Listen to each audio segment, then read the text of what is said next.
Hi everyone, मैं अश्विन। उम्मीद है आप सभी लोग अच्छे होंगे। सीडीएस 2022 ये पेपर अभी 4 सितंबर 2022 को हुआ है, जिसमें इंग्लिश के टोटल में 120 क्वेश्चंस पूछे गए थे। हम इन क्वेश्चंस को सेक्शन वाइज डिस्कस कर रहे हैं। इससे पहले 2 सेशंस में ले चुका हूं, जिसमें मैंने प्रेपोजिशन और डिटरमाइनर्स पे बेस्ड क्वेश्चन सॉल्व कराए थे।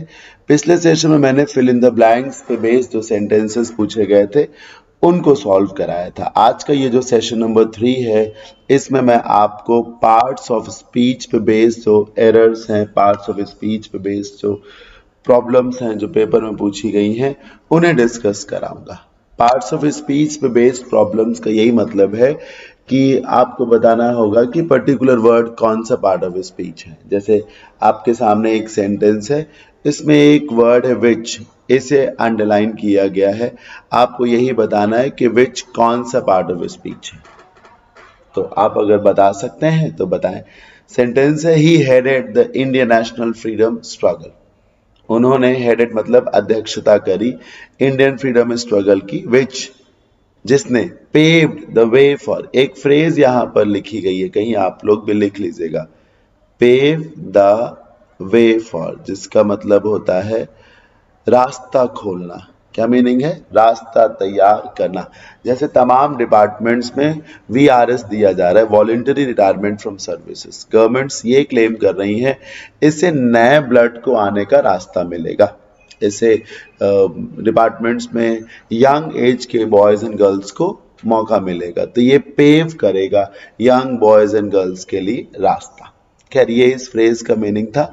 इसमें आंसर क्या है, क्या लगता है आपको? ध्यान से देखिएगा तो पाइएगा विच कोई एडजेक्टिव तो है नहीं, विच असर्टिव, इंटरोगेटिव या रिलेटिव। सर ये एक रिलेटिव प्रोनाउन है। क्या है? रिलेटिव प्रोनाउन है। ध्यान से देखिए, 5 रिलेटिव प्रोनाउन होते हैं, हु, whom, which, what और that। ये 5 वर्ड्स हैं जो कई बार रिलेटिव प्रोनाउन के जैसे काम करते हैं। यहां मैं ये क्लियर करना चाहूंगा कि मैंने ये नहीं बोला कि who, whom, which, what and that they are always used as relative pronouns. No, I didn't say so. मैंने ये नहीं बोला कि ये हमेशा रिलेटिव प्रोनाउंस होंगे। ये डिपेंड करता है इनके नेचर पे। अगर विच के जरिए you are putting a question, putting up a question, तो फिर ये इंटरोगेटिव हुआ। पर ये क्वेश्चन नहीं पूछ रहा है ना, इसमें लिखा है कि उन्होंने इंडियन फ्रीडम स्ट्रगल का नेतृत्व किया था, जिसने आगे की तमाम चीजों का रास्ता खोला। जिसने रिलेट किया जा रहा है पीछे के सेंटेंस से, जिसने, किसने? इंडियन फ्रीडम स्ट्रगल ने तमाम नॉन वॉलेंट स्ट्रगल के लिए रास्ता खोला, ये लिखा है। तो रिलेट कर रहा है ये विच पीछे के सेंटेंस को आगे के सेंटेंस से। This is called relative pronoun. यही जॉब है रिलेटिव प्रोनाउन के। यहां बैठेगा, पीछे के सेंटेंस को आगे के सेंटेंस से बांध देगा, ये काम है। जैसे कहा जाए the boy who is playing there is my son. ये हु रिलेटिव प्रोनाउन है, इसको इससे जोड़ रहा है। आगे बढ़ते हैं, सेंटेंस नंबर 2 पे आइए। इसमें वेयर का पार्ट ऑफ स्पीच बताना। फिर से वही सवाल है आप सभी से। इंटरोगेटिव है, एडवर्ब है, एडजेक्टिव है, क्या लगता है आपको? ये रिलेटिव प्रोनाउन है, क्या लगता है आपको? ये पूछा जा रहा है आपसे। फिर से देखिए, where there is peace for some time, जहां कहीं भी कुछ देर के लिए शांति रहती है, देयर विल बी प्रॉस्पेरिटी, वहां पर प्रॉस्पेरिटी होगी। देखिए, वेयर इंटरोगेटिव तो नहीं है, इसलिए क्योंकि इस वेयर का मीनिंग कहां नहीं है। ये तो बोला नहीं जा रहा कहां शांति है, कहां हो तुम, वेयर आर यू। ऐसे अगर बोला जाए आप कहां हैं, तो फिर वेयर आर यू बोलिए और वो एक प्रश्नवाचक शब्द हुआ। तो प्रश्न तो पूछा ही नहीं जा रहा यहां पर, तो ये प्रश्नवाचक नहीं हुआ। ठीक है। हाँ, रिलेटिव प्रोनाउन भी ये नहीं है। रिलेटिव प्रोनाउन सर इसलिए नहीं क्योंकि रिलेटिव प्रोनाउन की संख्या फिक्स है। एक हु है, एक हुम है, एक विच है, एक व्हाट है और एक दैट है। करेक्ट आंसर है इसका एडवर्ब। सर एडवर्ब की तमाम कैटेगरी में एक कैटेगरी है एडवर्ब ऑफ प्लेस की, ये वहीं से जाएगा।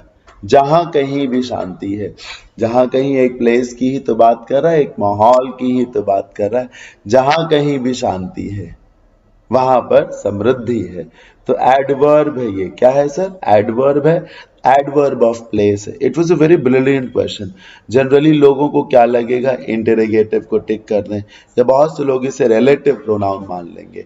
मेक श्योर कि रिलेटिव प्रोनाउन की जो लिस्ट है आप उससे अवेयर हो।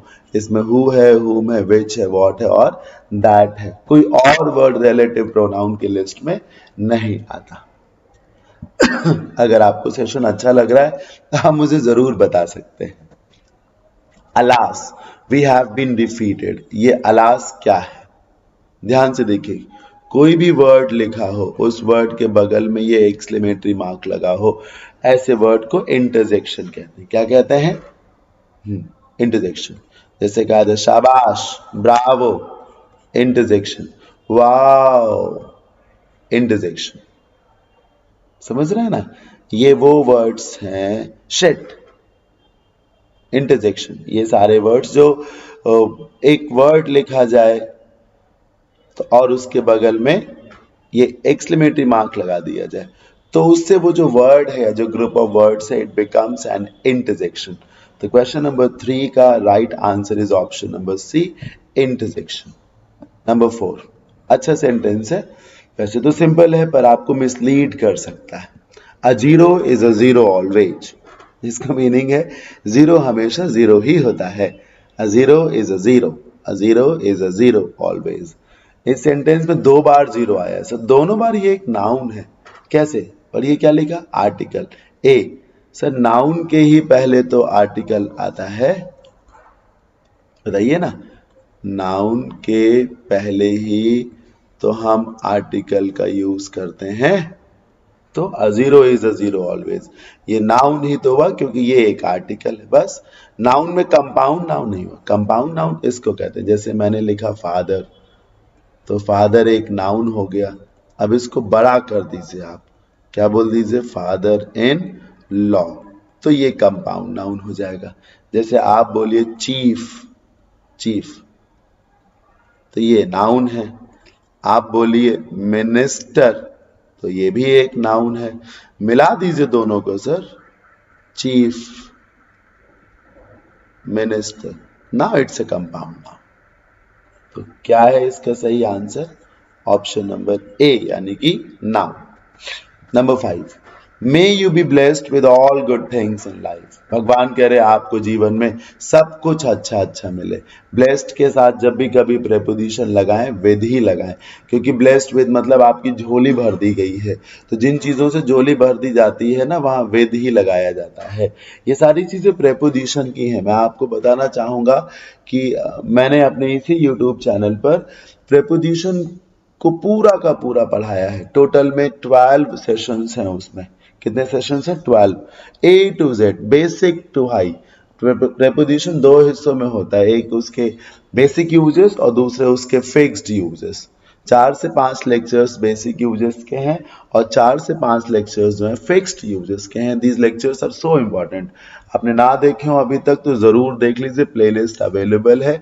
अब जरूर देखिए। एक्सरसाइज के भी 2 सेशंस है, टोटल में 12 सेशंस है। भविष्य में और सेशंस भी इसमें ऐड किए जाएंगे। खैर, आपको बताना है कि ऑल क्या है। वैसे तो ऑल एक एडजेक्टिव का काम करता है ना। जैसे आप बोले ऑल मनी, इसका काम करता है। अब कई बार तो प्रोनाउन भी हो जाता है, जैसे आप बोलते हैं ऑल इज वेल, तो इज वर्ब है, ऑल सब्जेक्ट हो गया। सब्जेक्ट या तो नाउन हो सकता है या फिर प्रोनाउन हो सकता है। तो ऑल जो है किसी का नाम तो है नहीं, तो ये नाउन तो हुआ नहीं, फिर प्रोनाउन हुआ। हालांकि यहाँ पे एडवर्ब है। कैसे? थिंग्स एक नाउन है, गुड एक एडजेक्टिव है, ऑल एक एडवर्ब है। हाँ, जैसे कहा जाए वेरी बिग रूम या a very big room. Room noun, big adjective. जो नाउन की तारीफ करे वो एडजेक्टिव, जो एडजेक्टिव के भी आगे बैठे वो क्या? एडवर्ब। ठीक, तो क्या हो जाएगा? ये एडवर्ब हो जाएगा। थिंग्स नाउन है, गुड एडजेक्टिव है, ऑल एडवर्ब हो जाएगा। Coming to the question number 6, पढ़िए। The lake is one of the most beautiful ones in the country. ये जो झील है देश की सबसे सुंदर झीलों में से एक है। ये जो वांस है, मजा तो आता अगर पेपर आपसे पूछता है कि वांस क्या है, बहुत बढ़िया लगता है बताने में, लेकिन पता नहीं क्यों पेपर ने वांस को क्यों नहीं पूछा। बेसिकली ये जो वांस है इट्स अ प्रोनाउन। क्या है ये? प्रोनाउन है, और यहाँ पर लेक की प्लूरल फॉर्म को रिप्लेस कर रहा है। ये कहा जा रहा है कि ये जो झील है इस देश की सबसे सुंदर झीलों में से एक है, one of the most beautiful lakes in the country. हुआ ये है कि नाउन को रिपीट ना करना पड़े, इसीलिए लेक्स की जगह वांस को रख दिया गया, जो कि प्लूरल फॉर्म में आ गया है। खैर, अब ये वांस क्या है, नाउन या प्रोनाउन? नाउन तो नहीं है, प्रोनाउन है। हालांकि इसके भीतर झील है तो आप इसे चाहे नाउन समझ लें। नाउन के पहले क्या आता है? एडजेक्टिव ही तो आता। वैसे भी आप जानते हैं that beautiful is an adjective, नहीं जानते हैं क्या? मजा आता अगर वांस को पूछा गया होता। बच गए हैं बहुत सारे स्टूडेंट्स, एडजेक्टिव लगभग सभी ने लगाया होगा। नंबर 7 में ये पूछा गया है, honesty is the best policy में ऑनेस्टी क्या है? पहली बात, नाउन है, प्रोनाउन तो नहीं है, क्योंकि इज एक वर्ब है, वर्ब के पहले सब्जेक्ट आता, सब्जेक्ट एक नाउन है या प्रोनाउन है। ऑनेस्टी एक नाउन है। कैसा नाउन है? काउंटेबल नहीं। काउंटेबल कैसे गिन लोगे क्या ऑनेस्टी को? गिन नहीं पाओगे ना, तो काउंटेबल नाउन नहीं। कॉमन भी नहीं है, अनकाउंटेबल नाउन है। एब्स्ट्रैक्ट टाइप का नाउन है ये। अनकाउंटेबल नाउन में भी कैसा नाउन है ये अनकाउंटेबल नाउन में भी एब्स्ट्रैक्ट नाउन है। वो नाउन जिसे समझा जा सकता, देखा नहीं जा सकता, जिसे समझा जा सकता है, देखा नहीं जा सकता, उसको कहते हैं honesty is the best policy. तो ये अनकाउंटेबल नाउन है। Correct answer is option number D. Number 8 पे आइए, there is many a slip between the cup and the lip. Answer बताने से पहले मैं बताना चाहूंगा, ये एक फ्रेज है, between the cup and the lip, है ना, या many a slip between a cup and the lip, जिसका मतलब है कि सफलता के दहलीज पर पहुंचकर भी कई बार झटके लगते हैं। मैं आपको बताता हूं कैसे। कहना तो नहीं चाहिए, पर गवर्नमेंट ऑफ इंडिया, हमारी आपकी गवर्नमेंट ऑफ इंडिया ने अभी जो अग्निपथ योजना लॉन्च करी, मैं उसके प्रॉस एंड कॉन्स पे नहीं जाऊंगा। जो प्रॉस एंड कॉन्स हैं वो दिख ही रहे हैं, और समय आने पर और नजर आएंगे ही। अगर पॉलिसी सच में बहुत इफेक्टिव होगी तो लंबे समय तक सस्टेन भी की जाएगी, रिटेन भी की जाएगी और प्रॉफिट भी देगी। अगर पॉलिसी ठीक नहीं है तो अपने आप इसे रोकना ही पड़ेगा गवर्नमेंट ऑफ इंडिया को। मैं बताना ये चाह रहा हूं कि इस पॉलिसी के आने से ठीक पहले जो है एयरफोर्स का XY ग्रुप का एग्जाम हुआ था, जिसमें बहुत सारे स्टूडेंट्स अपीयर हुए थे, बहुत सारे स्टूडेंट सेलेक्ट हुए थे, मेरे भी कुछ स्टूडेंट सेलेक्ट हुए थे। फाइनल ज्वाइनिंग देनी बाकी रह गई थी बस एयरफोर्स को, और उन्होंने क्या किया, वो पूरी की पूरी वैकेंसी कैंसिल कर दी। फाइनल ज्वाइनिंग देनी बाकी रह गई थी। फिजिकल करा लिया, मेडिकल करा लिया, रिटन करा लिया, दुनिया भर का बवाल करा लिया। इतना सारा ट्रामा स्टूडेंट्स को हुआ। अब ट्रामा मैं इसलिए कह रहा हूं, पहले तो स्टूडेंट एग्जाम को खुशी खुशी देता है, उसका मन लगता है, लेकिन जब ये सब दिया और उसे कुछ मिला नहीं तो उसके साथ धोखाधड़ी तो हुई है, ट्रामा ही तो उसने फेस किया एक तरीके से। मैं ये नहीं कहना चाहता कि अग्निपथ योजना नहीं आनी चाहिए थी, लेकिन जो रिक्रूटमेंट्स हो चुके थे, जो सिलेक्शंस हो चुके थे, उनको नहीं फ्रीज किया जाना चाहिए था किसी भी सूरत में। ये एथिक्स के खिलाफ है sir.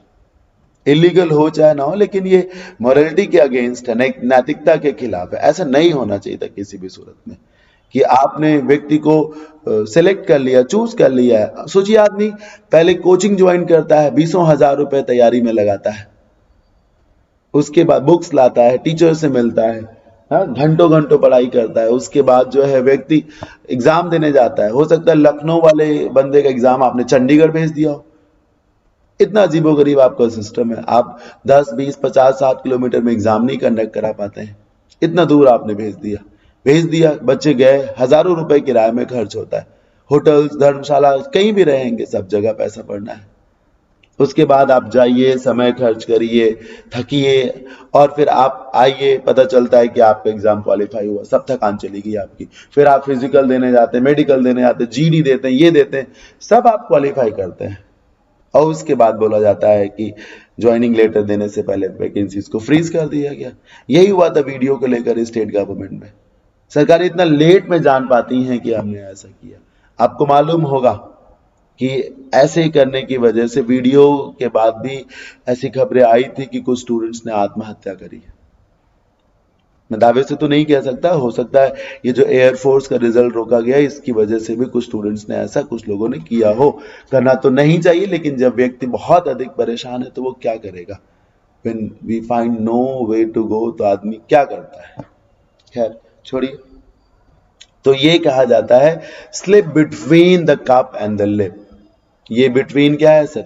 Between, among and amongst, ये सब प्रेपोजिशंस है। क्या है? प्रेपोजिशंस है। तो ऑप्शन नंबर ए इसका सही आंसर है।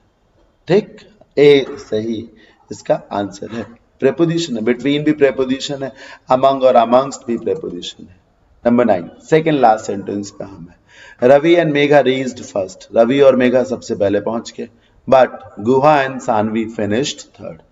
उन्होंने नंबर 3 पे फिनिश किया। मान लीजिए रेस लगाई गई हो तो 2 लोग नंबर 1 पे आए और ये 2 लोग जो हैं नंबर 3 पे आए, तो ये बट क्या कर रहा है? इधर के सेंटेंस को इधर के सेंटेंस से जोड़ रहा है। कनेक्टर है ये। क्या है सर? ये कनेक्टर है। कनेक्टर इंटरजेक्शन होता है, प्रेपोजिशन होता है, प्रोनाउन होता है या कंजंक्शन होता है। A connector is some sort of conjunction. A conjunction is a connector. आया ना समझ में? तो बट से you are adding 2 sentences, you are adding 2 clauses. तो ये एक कंजंक्शन है, ये एक कनेक्टर है। So option number B is the right answer. अब हम लास्ट सेंटेंस पे आ गए हैं। उम्मीद है आपको अभी तक का सेशन बहुत अच्छा लगा होगा। एक छोटा सा ही निवेदन है कि आपको अगर अच्छा लगे तो लाइक भी करिएगा सेशन को और एक छोटा सा मैसेज ड्रॉप कर दीजिएगा थैंक यू सर का। मैं जान जाऊंगा कि आप चाहते हैं कि मैं और सेशंस आपके सामने ऐसे लेकर आऊं। He is the most sought after teacher in the school. इसमें क्या पूछा गया? मुझे पेपर को देखने दीजिए। हाँ, ये पूछा गया दा, सामने पेपर है, अच्छा हुआ वरना मैं भूल ही गया था क्या पूछा गया। बताना है आपको कि दा का पार्ट ऑफ स्पीच है। कितना सरल है सर। दा आर्टिकल है और आर्टिकल को डिटरमाइनर बोलते हैं। ए एंड दा दे आर आर्टिकल्स और आर्टिकल्स को दूसरे शब्दों में क्या कहते हैं? डिटरमाइनर्स बोलते हैं। तो डिटरमाइनर्स है। एक चीज और मैं आपको बता दूं, ये जो एक जो वर्ड आप देख रहे हैं सॉट आफ्टर, ये एक फ्रेज है। ये इसका मतलब होता है डिमांड में है, जो है ना, डिमांड में होना। बहुत जिसकी वैल्यू हो, वर्थ हो, हर कोई चाह रहा हो। समझ रहे? जैसे आईपीएल होता है जिसमें उसमें जो प्लेयर सबसे महंगा बिकता है वो प्लेयर होता है जिसको हर टीम चाहती है वो उसकी टीम की तरफ से खेले। वो मोस्ट सॉट आफ्टर प्लेयर होता है। मेरी बात आप समझ रहे हैं? तो कोई अध्यापक बंधु में बहुत अच्छा पढ़ाते हैं तो स्कूल में हर कोई चाहता है कि उन्हीं से पढ़े। तो वो स्कूल के सबसे ज्यादा चर्चित, सबसे ज्यादा प्रतिष्ठित जो है वो अध्यापक है। So guys we have come to the end of this session. मुझे उम्मीद है आपने जरूर एंजॉय किया होगा।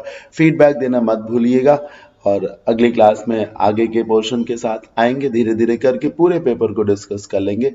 बहुत जल्द, तकरीबन 2 से 3 दिन के भीतर ही हम एक सेशन लेके आएंगे मॉक टेस्ट का, जिसमें आने वाले दिनों में जो एग्जाम्स लगे हैं, जैसे कि अभी स्टेनोग्राफर है, सीपीओ है, टीजीटी है, पीजीटी है, सुप्रीम कोर्ट का जूनियर असिस्टेंट का पेपर है, यूपीपीसीएल का पेपर है, टीजीटी पीजीटी है, फिर सीजीएल है, फिर आगे सीएचएसएल है। तो उन सारे एग्जाम्स में बहुत हेल्पफुल वो सेशन होगा। 2 से 3 दिन के भीतर मैं उसे शुरू कर दूंगा, बिल्कुल शुरू कर दूंगा। आप अगर मेरे से ऑफलाइन पढ़ना चाहते हैं तो मेरा एड्रेस है आलमबाग लखनऊ। आपको लखनऊ शहर के आलमबाग एरिया में आना होगा। यहाँ मेरी कोचिंग चलती है, यहाँ पर आप मेरे से पढ़ सकते हैं। अगर आप मेरे से ऑफलाइन नहीं ऑनलाइन पढ़ना चाहते हैं तो उसके लिए आप जो है मुझे इस नंबर पे कांटेक्ट करिए। इस पर ऑनलाइन बैच की सारी डिटेल आपको दे दी जाएगी। अगर आप मेरे से इंग्लिश ग्रामर, वोकैब, कॉम्प्रिहेंशन, इस सब को बहुत कॉम्प्रिहेंसिव तरीके से पढ़ना चाहते हैं तो फिर आप ऑनलाइन बैच को ज्वाइन करने के लिए इस नंबर पे कांटेक्ट करें। So boss, thank you so much, bye bye, take care, खुश रहिए, मौज करिए, अपना ध्यान रखिए, पॉजिटिव वाइब्स के साथ रहिए। भगवान आपका क्या बोलेंगे, कुछ नहीं। जय भोलेनाथ, जय Shiv Shankar, bye bye, take care, enjoy करिए।